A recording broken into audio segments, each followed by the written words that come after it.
maybe this is true for you, maybe it's not. When I am out to brunch or happy hour with my friends, I always end up in a conversation at some point about sleep and hot flashes and waking up in the middle of the night, always. And we're trying to help each other. We're trying to give each other advice. We're trying to figure out what to do. And so I really wanted to be able to make an episode about sleep and some advice that might be helpful, because I do think that we get very stressed about this. And that, of course, is kind of making the problem worse. So let's talk sleep. Stick with me. Welcome to Mind Your Midlife, your go-to resource for confidence and success, one thought at a time. Unlike most advice out there, we believe that simply telling you to believe in yourself or change your habits isn't enough to wake up excited about life or feel truly confident in your body. Each week, you'll gain actionable strategies and, oh my goodness, powerful insights to stop feeling stuck and start loving your midlife. This is the Mind Your Midlife podcast. It is right now, Friday, March 7th, that this episode is dropping. And that means that in 2 days, or a day and something, we're going to spring forward. And I always find the spring time change to be more challenging than the fall. We tell ourselves that we're losing an hour. And even though I'm so excited always for it to be light later in the evening, you may or may not agree with me, but I bet you do. I struggle with this. I've lost an hour. And isn't it funny how it affects us so much, this 1 hour time change? And maybe you've traveled around the world in different time zones the way I have. I'm convinced that this 1 hour time change affects me more sometimes than a 3 or a 4 hour time change.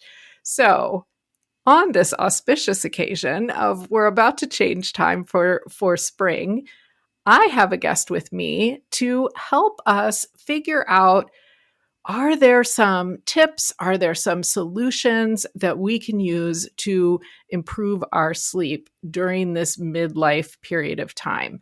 And what I really want to help you with is just minimizing the stress that we have about it, because I think sometimes we get way caught up in our heads telling ourselves, I'm not sleeping well. It's going to affect my health. It's going to affect my work. It's going to affect my attitude. And the problem with that is, if in your head all day is running, I'm not sleeping well and this is creating a big problem, then it kind of re-emphasizes the problem, if that makes sense. So the very first piece of advice before our guest joins us is always pay attention to those thoughts that are running around in your mind. They're not bad. They're not wrong. We just want to recognize them and ask ourselves, as we've talked about before, is that really true? Is it true, factual, or is it something that I'm worried might be true, but hasn't happened yet, or I'm not sure? Because if it hasn't happened yet, or I'm not sure, then maybe I want to think about something else. Maybe I want to see if I can shift that thought a little bit. And maybe it helps in this particular case with regard to sleep to be able to do some actionable tips as well to make our sleep better. Joining me today is Carin Luna-Ostaseski, and she is the founder of Hot or Just Me, which is an online shop and a resource for information for managing perimenopause and menopause. And I was so excited to discover Hot or Just Me. Its products, its advice, it's a bookstore, a supportive community, all of that together in one place. So you'll definitely want to check that out with the link in the show notes. She is a serial entrepreneur as well. She's the first American woman and Hispanic person to create a Scotch whiskey, and it's an award-winning blend. She also took that business and ran with it to support other entrepreneurs with grants and with mentorship. Her story is really very cool. And Carin, I am so glad you can join us today. Welcome. Hi, Cheryl. Thanks for having me. Thanks for joining us. Let's just start at the beginning is maybe how I'm going to say it. How did you end up doing what you're doing? And that is providing solutions and products for women in midlife. And maybe this is also your perimenopause story. Absolutely. So I'm 47 years old and my hot flashes started in my early 40s. And there was this question that I asked myself and pretty much everyone around me was, hey, is it hot or is it just me? And that led me to realize first that it was mostly just me, and also that I was well into perimenopause. I had other symptoms that followed, like brain fog, anxiety, low libido, hair loss, and started reaching out to doctors that weren't much help until I finally found a doctor that was great. We started having conversations around HRT and when it's the right time for me to start. But along the way, I did find some really amazing products and services that made a huge impact and difference in my life, and realized that they could help a lot of women as well. So that's how I created Hot or Just Me, which is a platform with resources, articles, personalized quiz, and products that can help support women through their symptoms. I love that. I love it. And this is something that a lot of people I've had on the podcast do, but I love it when we have an issue and we figure out how to solve the issue, and then we create a business out of that and we help other people. Yeah, it's fun in entrepreneurial circles. We call it scratching your own itch. So yeah, you've Good got saying. something that's like bothering you and you're like, hey, this needs a solution. And so you go out and create one when you don't see one out there for yourself. Yeah. And usually it is the case. Somebody needs what it was that you needed. So why not? Yeah. Exactly. I love it. Okay, so today we're going to talk about sleep, and I think it's going to weave into a lot of the other symptoms that you mentioned as we talk. But this is absolutely the number one concern that comes up whenever I talk to women about what they're facing in midlife. And it's interesting because I typically am talking to women about mindset and maybe burnout and more mental and emotional challenges that they might be having, but still sleep is involved. Yeah. I mean, it goes hand in hand, right? We're career women, we're entrepreneurs, we're taking care of children, we're taking care of our parents, we're dealing with so much at the same time. And so it 100% has everything to do with mindset. Absolutely. And if you don't get enough sleep, it's a little hard to have healthy mindset and control your emotions in a constructive way. Yeah. I mean, perimenopausal or not, right? Yeah, exactly. Anytime. Yeah. If you have a bad night of sleep, it affects so many aspects of your life, right? You wake up and you're kind of like a little groggy, a little moody, maybe irritable.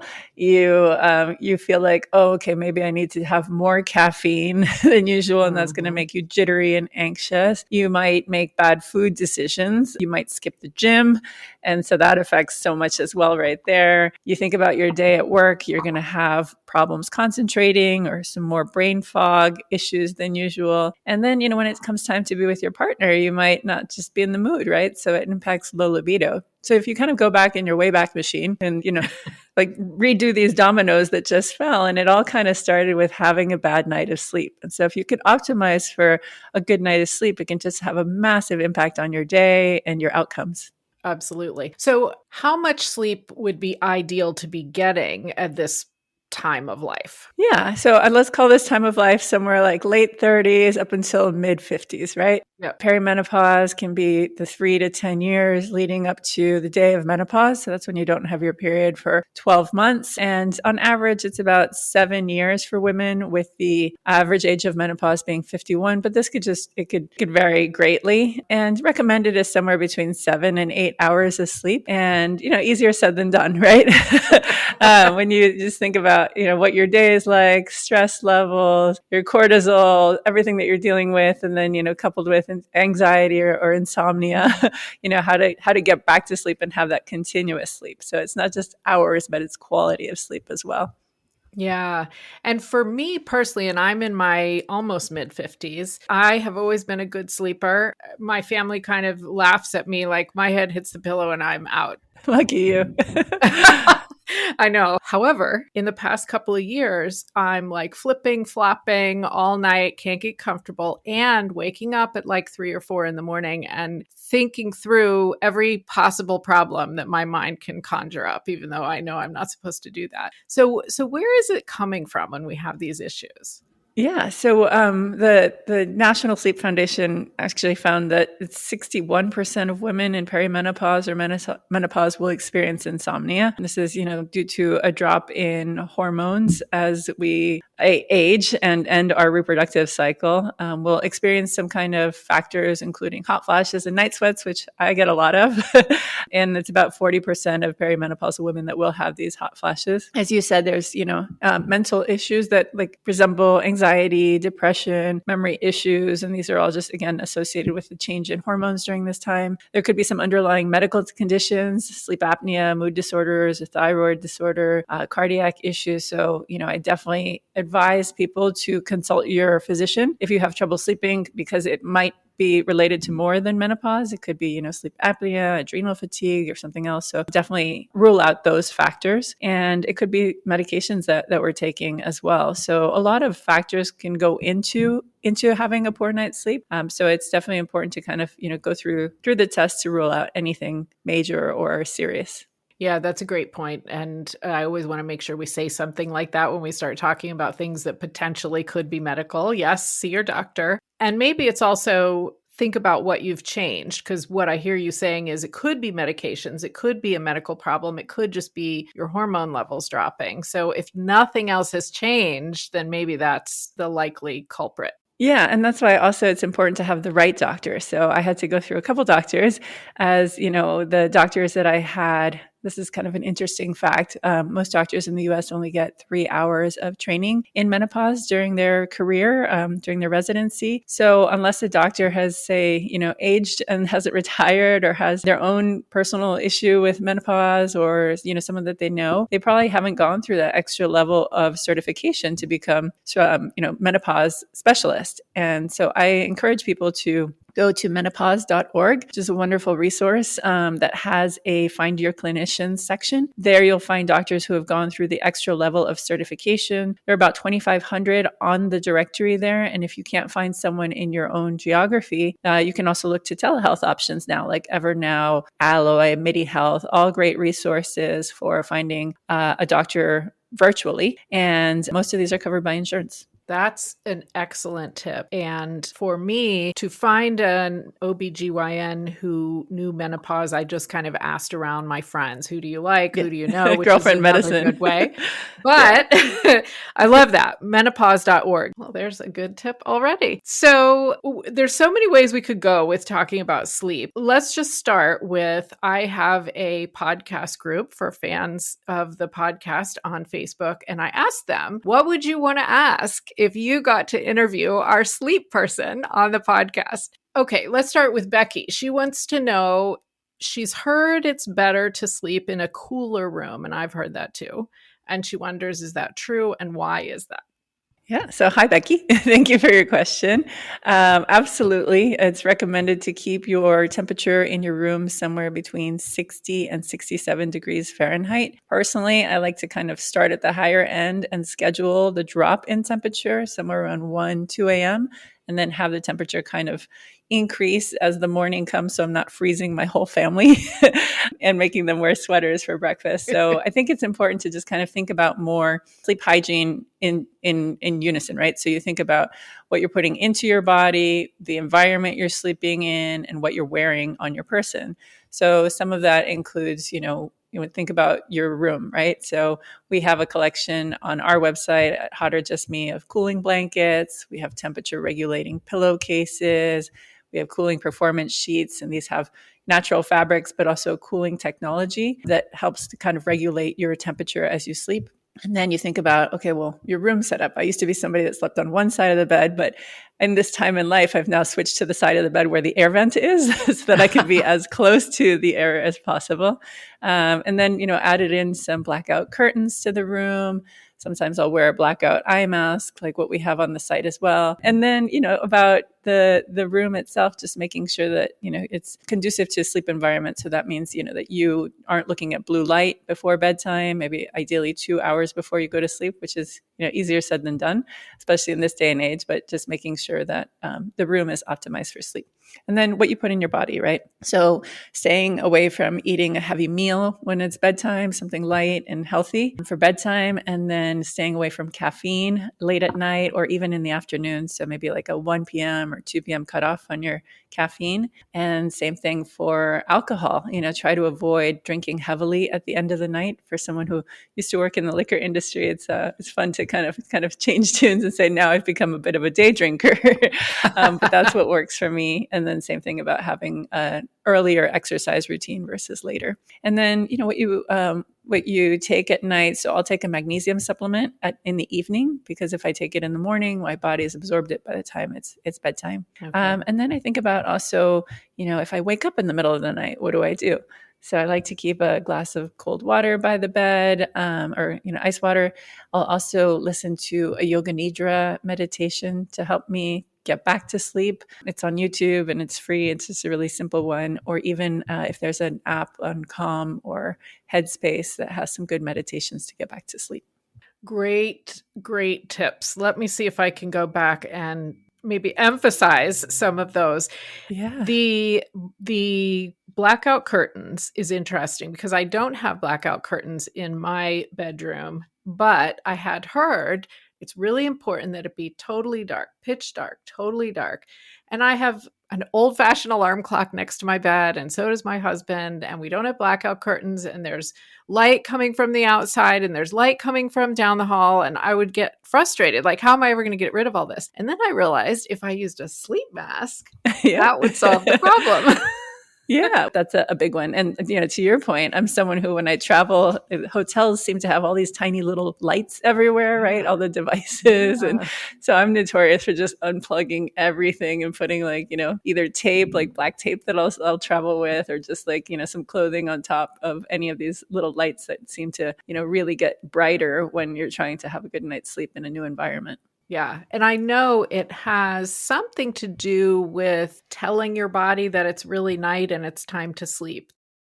Your circadian rhythms. Yeah. To kind of get your body knowing now it's time for rest. And that's, I think, where the blue light comes in as well. Not only because of the light, but it also activates your brain and gets you thinking about something in your to-do list versus just having that peaceful moment to just start to wind down. Right. If you get those moments, I have a little journal and a pen by the bed as well. I'll just write down the thing instead of having to turn on my phone and make a note or something to myself and just saying okay, it's out of my brain.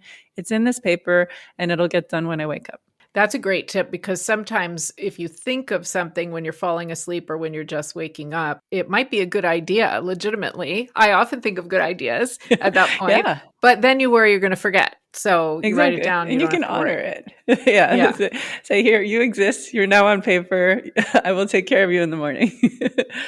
That's a great idea. Absolutely. The other thing you mentioned is what to do when waking up during the night. And that's something that Amy in the group was asking. So she said she wakes up in the middle of the night, but she doesn't feel like she needs to go to the bathroom. She doesn't feel hungry or thirsty, but she gets frustrated, of course. So what do you kind of advise on that? Yeah, so magnesium's a big one. That one definitely helped me. As I've read in books, I like to recommend this wonderful book by Dr. Mary Claire Haver called The New Menopause that has a lot of these resources as well. But I think, just sleep hygiene.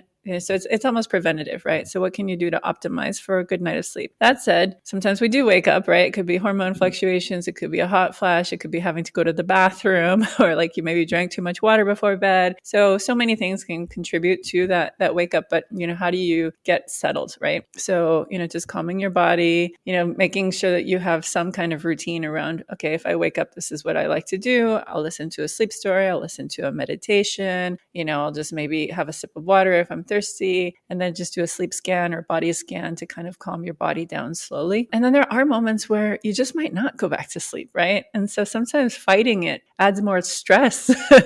And so in some moments you might just need to succumb to okay, maybe today's the night that I'm not going to get that full night's sleep. And am I able to wake up? Am I able to be productive? And what impact will that have on my day? And so some days I think okay, well, you know what? It's not a high stress day. Didn't have a great night of sleep, but hey, I remember times when, after my daughter was born, I was not sleeping well, but somehow I survived. And just, not to be too hard on yourself, right? And just kind of power through it, do your best that you can, and make sure that night you get a good night's sleep. Yeah, that's a great point. Sometimes fighting it is more stressful. Yeah.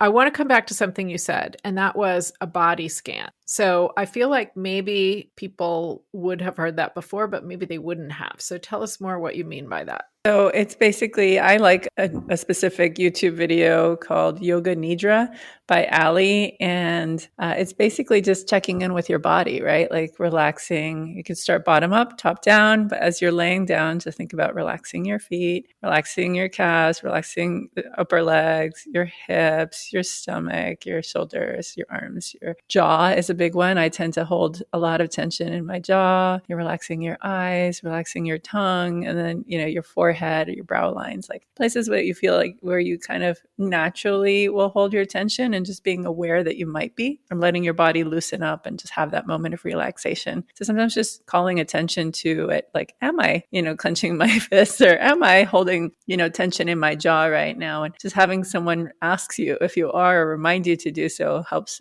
bring that concentration and that relaxation, versus just you telling yourself, relax, relax. Yeah. It's like, calm down. Yeah, I will not calm down. Calm down. So yeah, just having a very peaceful, soothing third person tell you is a really beautiful way to do it.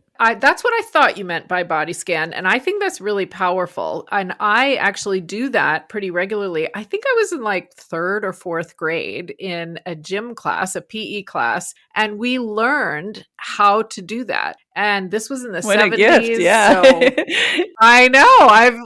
It took me like 40 years to get there. Most of the class fell asleep while we were doing it too. We were like in the gym laying on mats, and it was like, relax your feet, let them feel like they're kind of, you can't even move them. They're so relaxed. And then your legs, and then your hips, and, all the way up. And it really is powerful. Yeah. And even learning, like, where do you typically carry your tension? Like, when you might go for a massage, they'll say like, where do you hold your tension? And for some people it's your shoulders, or, your lower back. For me, it's definitely my jaw. And it's funny because like learning things of just asking for what you want in life. And now when I go for a massage, I say, hey, this is going to sound weird, but can you start with my jaw?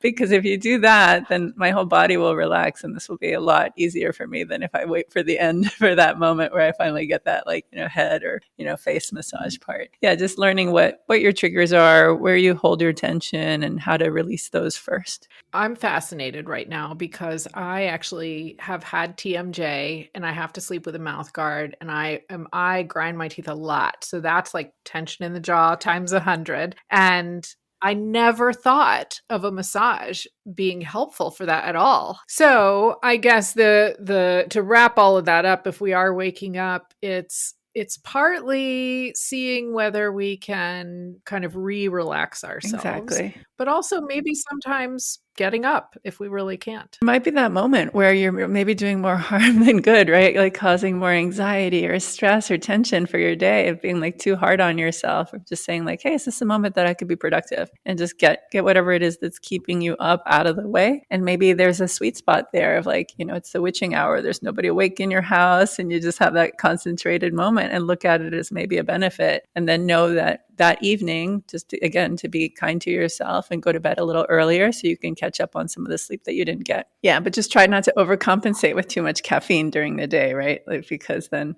you're almost like putting yourself up for a second night of poor sleep. And I'm guessing that you would not say to grab our phone. I mean, if you're committed to saying like, okay, now I'm going to be awake, then, okay, then that's what you've committed to. But knowing that if you do, that you're kind of setting yourself up for getting your mind activated, and putting yourself in work mode. And so, it's not going to help you get back to sleep. If anything, have some headphones by the bed, and maybe listen to a sleep story, or maybe a meditation, or maybe it's an audiobook at a really slow speed that can maybe get you back to sleep. But once you kind of get that blue light going, you're kind of putting yourself in a wake up kind of frame of mind. Now let's go back to something else you mentioned, and that was the sheets, the pillowcases, the fabrics. That was Karen's question, actually. Is there something that is best for night sweats or for feeling comfortable at night? So tell us a little bit more about that. So we have a wonderful brand on our website called Lusome. It's a female-founded brand, so I always like to support female founders on the website. These are temperature-regulating sheets. They are 400 thread count. They're made of cotton, but they have a dual-action cooling technology called Zerotech that helps to regulate your body temperature by up to 5 degrees, and so it helps maintain comfort throughout the night. So what that means is, as your body is overheating, it will kind of help to bring your body temperature down. The sheets are $300, but they do work, right? So you think of it as an investment in your sleep. If that's too high, I recommend for people to just start with their pillowcases, which are, where a lot of people tend to get some of the feelings of the hot flashes and the night sweats. We also have a cooling blanket that I like to use it just because it's smaller, so it's on my side of the bed. And so it's just my own blanket as opposed to having to share it with my husband.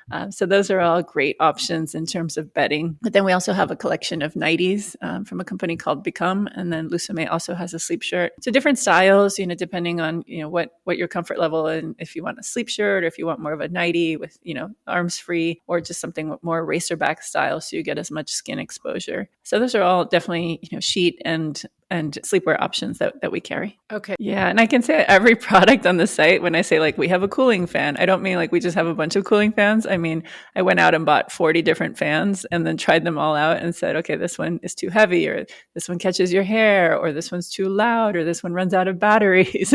So every single product is very well curated.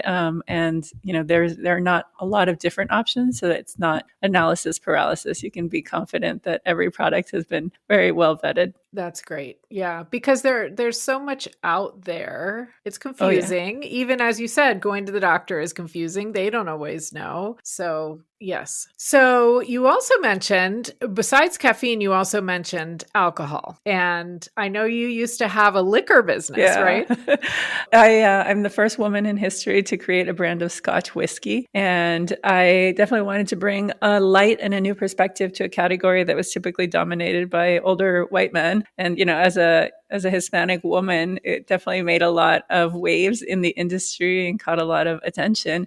And I was really fortunate to be able to use that as a platform to help bring light to minority entrepreneurs and how hard it is to fundraise as a minority entrepreneur. So I was really fortunate to use my brand as a platform to create a grant program. And to date, we've donated $350,000 in the form of $10,000 grants to small business owners that are women and people of color. And it comes with mentorship. So I've been able to mentor 35 small businesses and help them grow and scale their businesses. And, now with Hot or Just Me, I wanted to follow suit in terms of having a social cause with the business, a North Star, if you will. And so we've chosen two kind of pillars, one being period.org, which helps bring menstrual products to young girls that might not have access or financial means. And this has a huge impact on their schooling, their sports, their lives. And then on the same front, on the other end of the spectrum, menopause at the workplace. So as we're aging in our workplace, what are our employers doing to support women?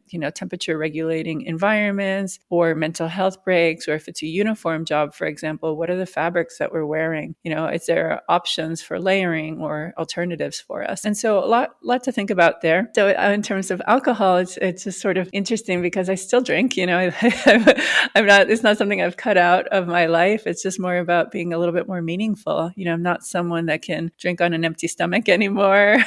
I definitely need to have a lot of water or, hydration as I'm drinking. And, I've learned that, that wine at the end of the night will keep me up, right? So, what is it that I can do? Okay, I can start earlier or, just kind of stop drinking at a certain point or just limit my alcohol according to if I'm having a lot of other symptoms. I always hear that if you have more than one or two drinks, forget the sleep. It's going to keep you up. And that's probably not true every single time, but it's definitely true sometimes. Metabolism changes our tolerance even, right, as we age. And so, that's for men and women, but definitely just kind of saying if you're already having disrupted sleep, that could definitely be something that you can look into and maybe even track it, right? It might not have an impact for you, but if you're noticing a pattern, just to kind of be aware of that pattern. And I'm thinking about sort of a theme to everything that we've been talking about today. And maybe that theme is at this stage in life, we need to just take care of ourselves more carefully. And, like we're just saying,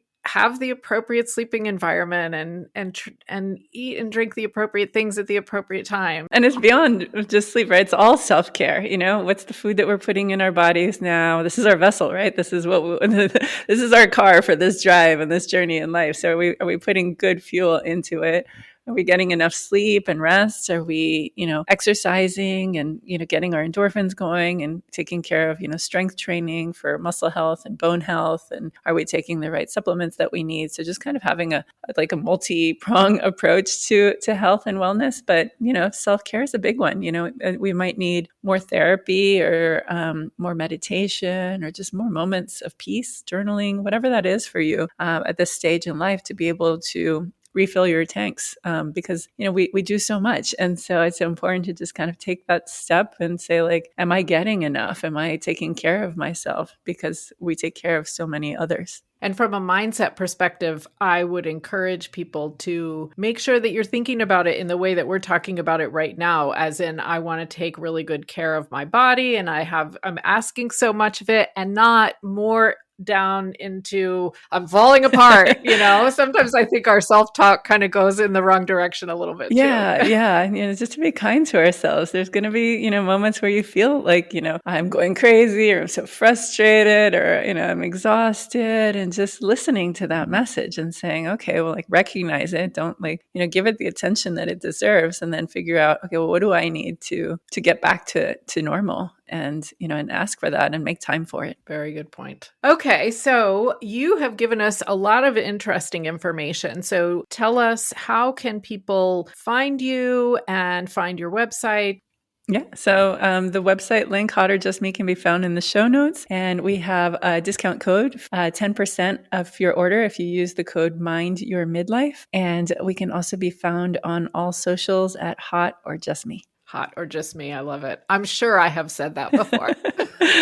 So we've given so many pieces of advice. If you could kind of wrap that into one, I like to call it the OMG moment, one thing that is the most important for somebody listening to this to remember, what would you say? I think the biggest thing is that you're not alone. During this time in life, you're thinking, am I going crazy? Is this normal? Why is this happening? And then you start to kind of reach out to your girlfriends and check notes or compare notes. And then, you talk to your doctor and they might not have the information for you. So I think we just spin out in our heads. And the biggest thing is just to realize that this is coming for all of us.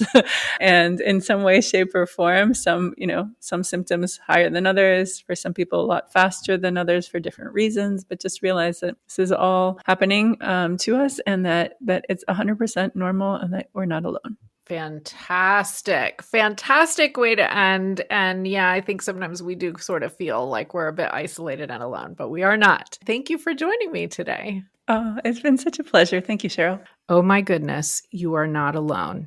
I love that OMG moment. Save this episode, go back, listen to her tips about what we do before we're going to sleep, what type of environment we want. And if you're asking yourself, why is this happening to me? We talked about that too, about some of the different variables that might be going on. And now maybe you have enough information that you feel confident to go to a medical professional and talk to them further and really kind of dig into that. So grab the link in the show notes for Hot or Just Me and remember your 10% discount code.